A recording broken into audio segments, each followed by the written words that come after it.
John leans forward and reads the guard's name tag. Ray. The guard gives John a bit of a smirk, and I wonder if he witnessed the awkward boogaloo moment. Porter and Clayton. He runs a meaty finger down the brief list in front of him, then stabs the page. Righto. I blink. I'm on the list. No one has objected or tried to kick me out. We sign in, and Ray slides 2 visitor tags across the desk to us. Pop those on, and I'll let Mr. Westerman know you're here. John and I retreat a few steps and hang the lanyards around our necks, as Ray gets busy on the phone. He'll be along directly. Nodding our thanks, we're silent, occupying ourselves by pulling faces at each other.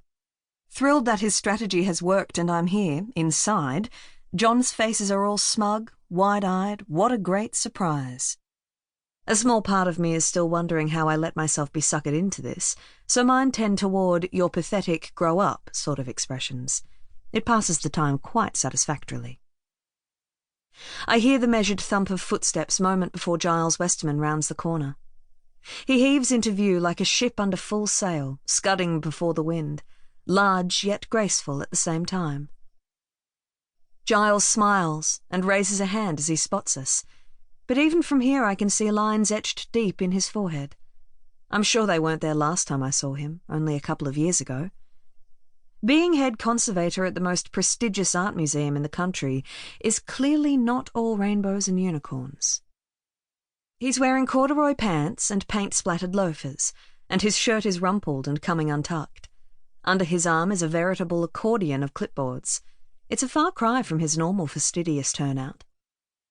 He shakes hands with us both, but gives my hand an extra pat before releasing it. My throat feels very dry. Good, excellent. Great you could both come. Alex, lovely to see you. It's been far too long. We're receiving as we speak, unpacking everything in the exhibition space. Good in theory, but it means I'm dashing about like a madman.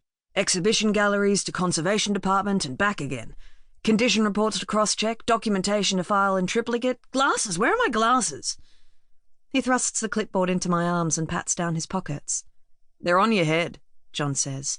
Giles reaches one hand up. So they are. Giles, I say, surely your staff could handle it.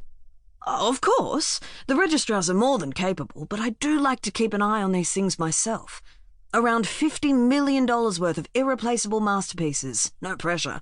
My doctor told me I needed to either slow down or become a martyr to art. Giles takes a deep breath before extending both hands out sideways, wrists angled skyward.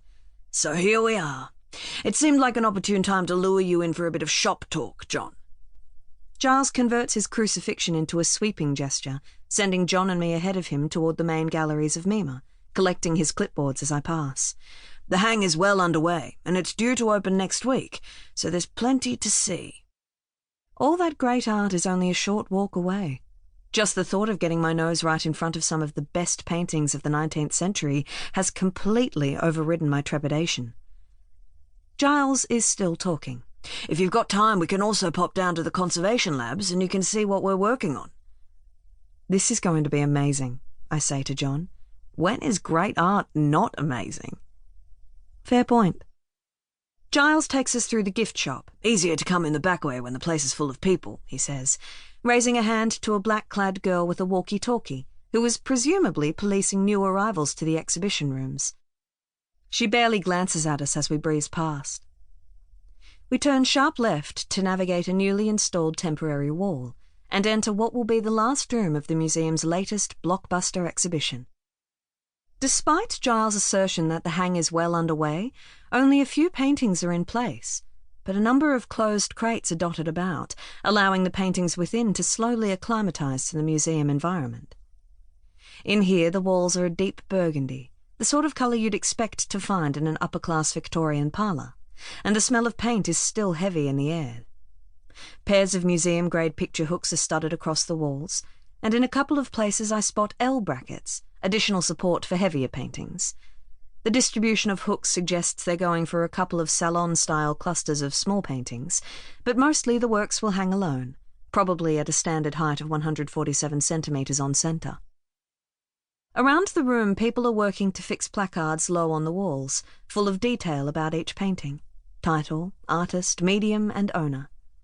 Nothing to worry about. Never missed a gala.